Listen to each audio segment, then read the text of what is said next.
Hello everyone, আমি নেহা। আমার সেলাই ক্লাসে আজ দ্বিতীয় দিন। আজ আমি শেখাচ্ছি, আমরা লেডিস আন্ডারওয়্যার গ্রাফ করেছিলাম, অঙ্ক করেছিলাম। আজ শেখানো হচ্ছে পেপারের মধ্যে। আমি মাপ দেখিয়ে নিচ্ছি সবাইকে যে পেপারের 4 ফোল্ড করে বন্ধ সাইডটা নিজের দিকে দেখে গ্রাফে যা যা আছে তা একটি একটি করে বসিয়ে নিতে এবং অঙ্কগুলো মিলিয়ে মিলিয়ে করতে। আমরা এখানে প্রথমে কাটা শুরু করব 18 সাইজ।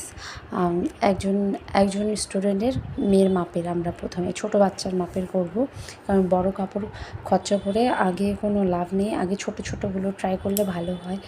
এই সব মাপ পেপারে আমি তুলে নেব এবং পেপারটাকে কেটে নেব সাইজ মতো। এই যে আমার সব কিছু হয়ে গেছে, 1/2 ইঞ্চি এক্সট্রা কাপড় রেখে কেটে নিয়েছি। সব কিছু কেটে নিলাম, এই যে হয়ে গেছে। এটিকে এখন খুলে দেখব।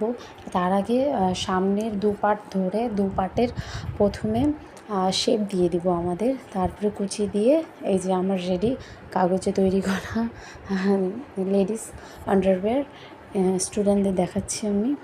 এবং এখন কাপড়ে কাটবো। কাপড়ে তুলে নিয়ে সেম সাইজ কাপড়ে তুলে নিয়ে কাপড়ে কাটবো। কাপড়ে কাটা হয়ে গেছে। কাপড়েও শেপ দিয়ে দিব, সামনের দিকে শেপ দিয়ে দিব, সামনে শেপ দিয়ে দিব। এটি একটি শার্টের পিস দিয়ে প্রথমে বানানো হচ্ছে। শার্টের পিস দিয়ে বানানো হচ্ছে। সুতির কাপড় হলে একটু ভালো হয় বাচ্চা মানুষের জন্যে, যেহেতু ছোট বাচ্চা। তাও শেপ দিয়ে দিচ্ছি, এখন মিলিয়ে নিচ্ছি। এটিকে নেক্সটে সেলাই করব।